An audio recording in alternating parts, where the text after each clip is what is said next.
ओम नमो भगवते वासुदेवाय। बड़ों को प्रणाम और छोटों को प्यार। शास्त्रों में पूर्णिमा तिथि का खास महत्व है। इसमें भी आषाढ़ पूर्णिमा का अपना एक अलग स्थान है।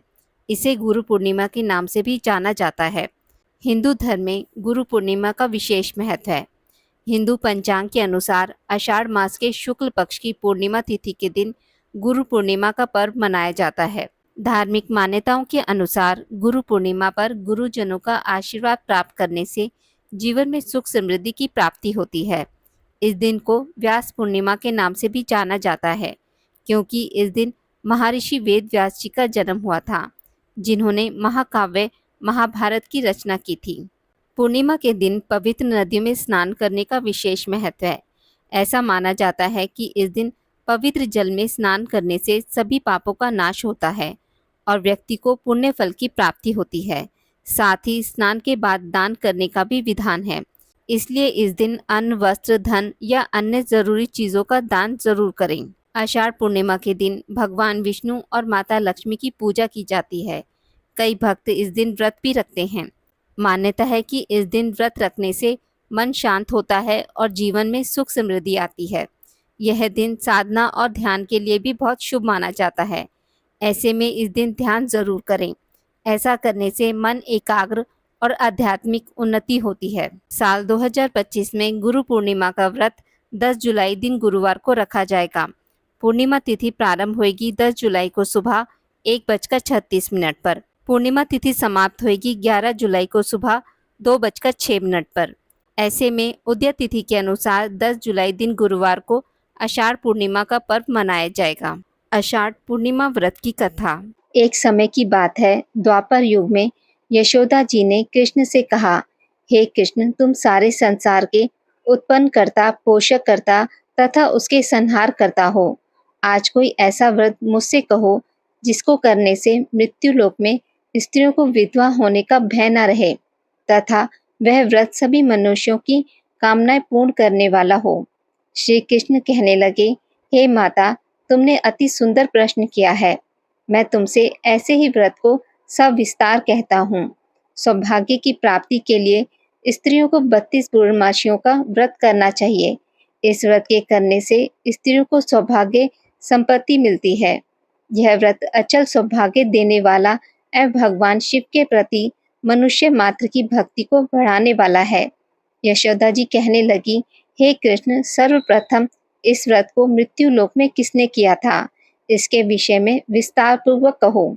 श्री कृष्ण कहने लगे कि इस भूमंडल पर एक अत्यंत प्रसिद्ध राजा चंद्रहास से पालित अनेक प्रकार के रत्नों से परिपूर्ण कातिका नाम की एक नगरी थी।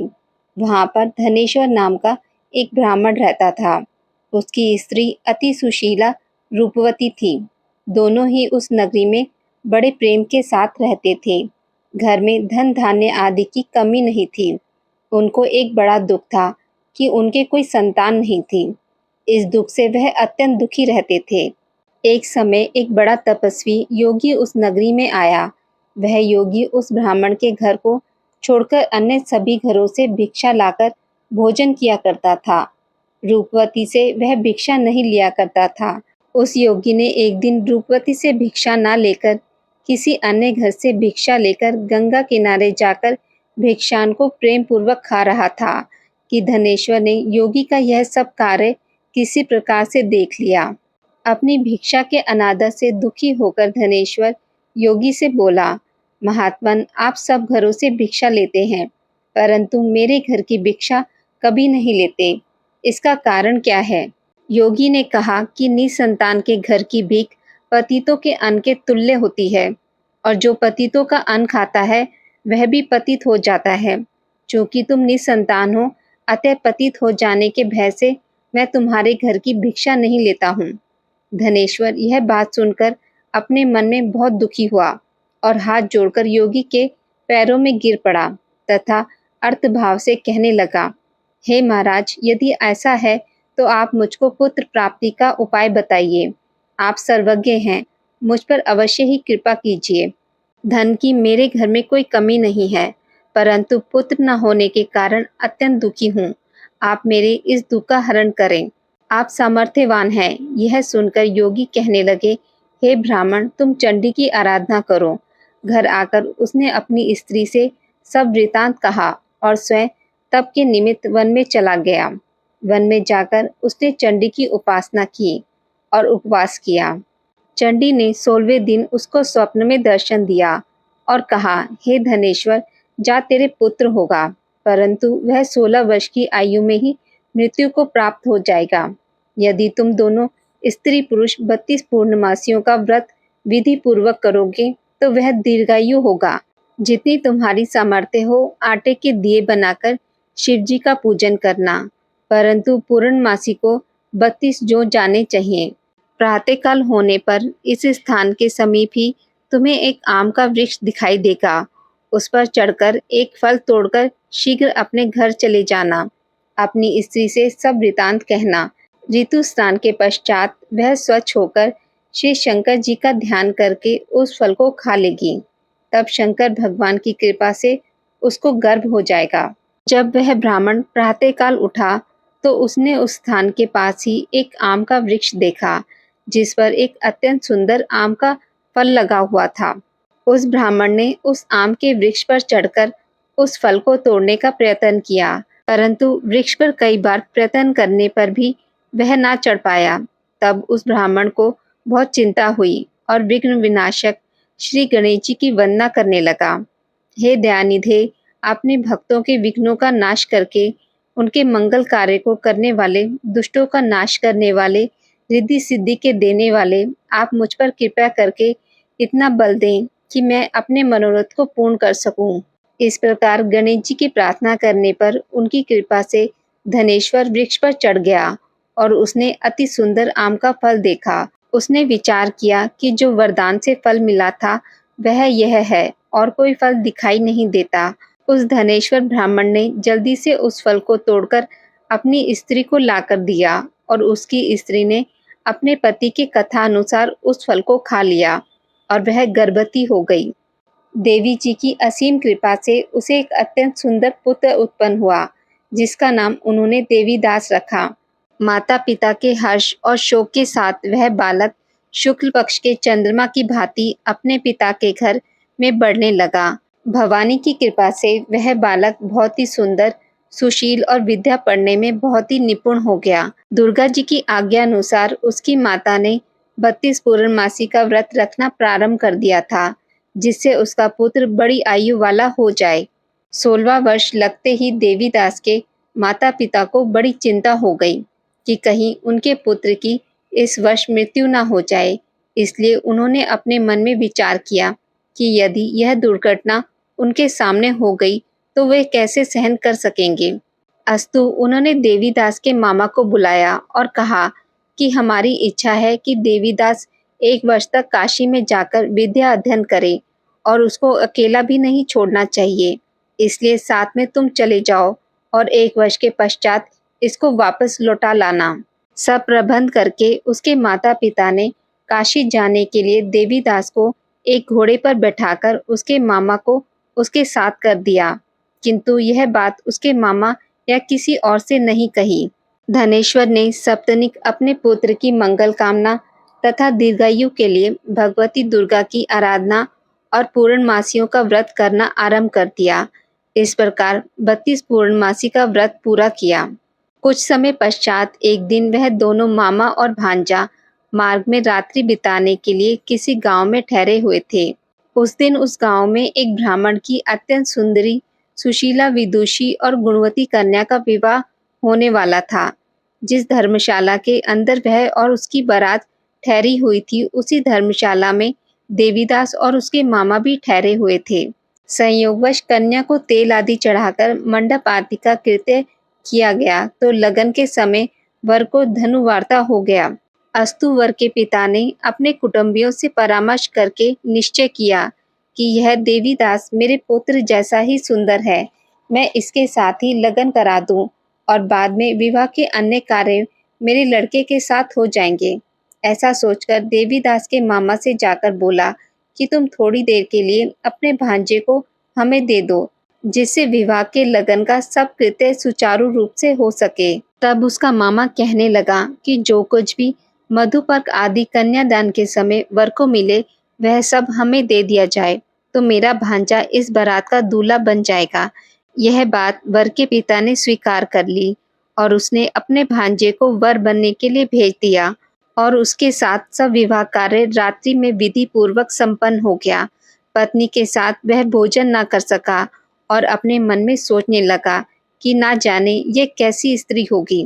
वह एकांत में इसी सोच में गर्म निश्वास छोड़ने लगा तथा उसकी आंखों में आंसू भी आ गए। तब वधू ने पूछा कि क्या बात है, आप इतने उदासीन व दुखी क्यों हो रहे हैं। तब उसने सब बातें जो वर के पिता व उसके मामा में हुई थी उसको बतला दी। तब कन्या कहने लगी कि यह ब्रह्म विवाह के विपरीत हो कैसे सकता है। देव, ब्राह्मण और अग्नि के सामने मैंने आपको ही अपना पति बनाया है, इसलिए आप ही मेरे पति हैं। मैं आपकी ही पत्नी रहूंगी, किसी अन्य की कदापि नहीं।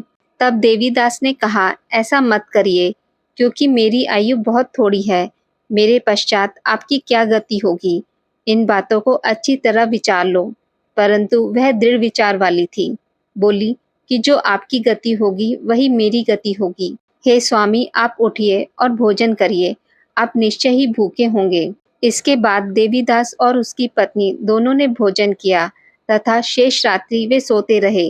प्रातःकाल देवीदास ने अपनी पत्नी को 3 नगों से जड़ी हुई एक अंगूठी दी, एक रुमाल दिया और बोला, हे प्रिय, इसे लो और संकेत समझकर स्थिर चित्त हो जाओ। मेरा मरण और जीवन जानने के लिए एक पुष्प वाटिका बना लो, उसमें सुगंधी वाली एक नवमालिका लगा लो, उसको प्रतिदिन जल से सींचा करो और आनंद के साथ खेलो कूदो तथा उत्सव मनाओ। जिस समय और जिस दिन मेरा प्रणात होगा ये फूल सूख जाएंगे और जब ये फूल हरे हो जाएं तो जान लेना कि मैं जीवित हूँ।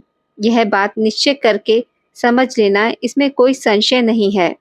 यह समझाकर वह चला गया। प्रातःकाल होते ही वहां पर गाजे बाजे बजने लगे और जिस समय विवाह के कार्य समाप्त करने के लिए वर तथा बाराती मंडप में आए तो कन्या ने वर को भली प्रकार से देखकर अपने पिता से कहा कि यह मेरा पति नहीं है। मेरा पति वही है जिसके साथ मेरा रात्रि में पाणी ग्रहण हुआ था। इसके साथ मेरा विवाह नहीं हुआ है। यदि यह वही है तो बताइए, मैंने इसको क्या दिया।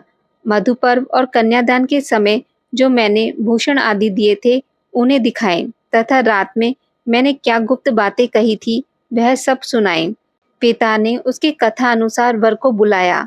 कन्या की यह सब बातें सुनकर वह कहने लगा कि मैं कुछ नहीं जानता। इसके पश्चात लज्जित होकर वह अपना सा मुंह लेकर चला गया और सारी बारात भी अपमानित होकर वहां से लौट गई। भगवान श्री कृष्ण बोले, हे माता, इस प्रकार देवीदास काशी विश्वविद्यालय के लिए चला गया। जब कुछ समय बीत गया तो काल से प्रेरित होकर एक सर्प रात्रि के समय उसको डसने के लिए वहां पर आया। उस विषधर के प्रभाव से उसके शयन का स्थान चारों ओर से विष की ज्वाला से विषैला हो गया, परंतु व्रत राजा के प्रभाव से उसको काटने न पाया, क्योंकि पहले ही उसकी माता ने 32 पूर्णिमा का व्रत कर रखा था। इसके बाद मध्याह्न के समय स्वयं काल वहां पर आया और उसके शरीर से उसके प्राणों को निकालने का प्रयत्न करने लगा, जिससे वह मूर्छित होकर पृथ्वी पर गिर पड़ा। भगवान की कृपा से उसी समय पार्वती जी के साथ श्री शंकर जी वहां पर आ गए। उसको मूर्छित दशा में देखकर पार्वती जी ने भगवान शंकर से प्रार्थना की कि हे महाराज, इस बालक की माता ने पहले 32 पूर्णिमा का व्रत किया था, जिसके प्रभाव से हे भगवान आप इसको प्राणदान दें। भवानी के कहने पर भक्त वत्सल भगवान श्री शिव जी ने उसको प्राणदान दे दिया। इस व्रत के प्रभाव से काल को भी पीछे हटना पड़ा और देवीदास स्वस्थ होकर बैठ गया। उधर उसकी स्त्री उसके काल की प्रतीक्षा किया करती थी। जब उसने देखा कि उस पुष्प वाटिका में पत्र पुष्प कुछ भी नहीं रहे तो उसको अत्यंत आश्चर्य हुआ और जब वह वैसे ही हरी भरी हो गई तो वह जान गई कि वह जीवित हो गए हैं। यह देखकर वह बहुत प्रसन्न मन से अपने पिता से कहने लगी कि पिताजी, मेरे पति जीवित हैं, आप उनको ढूंढिए। जब 16वां वर्ष व्यतीत हो गया तो देवीदास भी अपने मामा के साथ काशी से चल दिया। इधर उसे ससुर उसको ढूंढने के लिए अपने घर से जाने वाले ही थे कि वह दोनों मामा भांजा वहां पर आ गए। उसको आया देखकर उसका ससुर बड़ी प्रसन्नता के साथ अपने घर में ले आया। उस समय नगर के निवासी भी वहां इकट्ठे हो गए और सबने निश्चय किया कि अवश्य ही इसी बालक के साथ इस कन्या का विवाह हुआ था। उस बालक को जब कन्या ने देखा तो पहचान लिया और कहा कि यह तो वही है जो संकेत करके गया था। तदुपरांत सभी कहने लगे कि भला हुआ जो यह आ गया, और सब नगरवासियों ने आनंद मनाया। कुछ दिन बाद देवीदास अपनी पत्नी और मामा के साथ अपने ससुर के घर से बहुत सा उपहार आदि लेकर अपने घर के लिए प्रस्थान किया। जब वह अपने गांव के निकट आ गया तो कई लोगों ने उसको देखकर उसके माता पिता को पहले ही जाकर खबर दे दी कि तुम्हारा पुत्र देवीदास अपनी पत्नी और मामा सहित आ रहा है। ऐसा समाचार सुनकर पहले तो उन्हें विश्वास नहीं हुआ, किंतु जब लोगों ने भी आकर उनकी बात का समर्थन किया तो उनको बड़ा आश्चर्य हुआ। लेकिन थोड़ी देर में देवीदास ने आकर अपने माता पिता के चरणों में अपना सिर रखकर प्रणाम किया और उसकी पत्नी ने अपने सास ससुर के चरणों को स्पर्श किया तो माता पिता ने अपने पुत्र और पुत्रवधू को अपने हृदय से लगा लिया और दोनों की आंखों में प्रेम अश्रु बह चले। अपने पुत्र और पुत्रवधू के आने की खुशी में धनेश्वर ने बड़ा भारी उत्सव किया और ब्राह्मणों को भी बहुत सी दान दक्षिणा देकर प्रसन्न किया। श्री कृष्ण जी कहने लगे कि इस प्रकार धनेश्वर 32 पूर्णिमाओं के व्रत के प्रभाव से पुत्रवान हो गया। जो भी स्त्रियां इस व्रत को करती हैं वे जन्म जन्मांतर में वैधव्य का दुख नहीं भोगती और सदैव सौभाग्यवती रहती हैं। यह मेरा वचन है, इसमें कोई संदेह नहीं मानना। यह व्रत पुत्र पौत्रों को देने वाला तथा संपूर्ण कामनाओं को पूर्ण करने वाला है। 32 पूर्णिमाओं के व्रत करने से व्रती की सब इच्छाएं भगवान शिव की कृपा से पूर्ण हो जाती हैं। आज की इस वीडियो में बस इतना ही।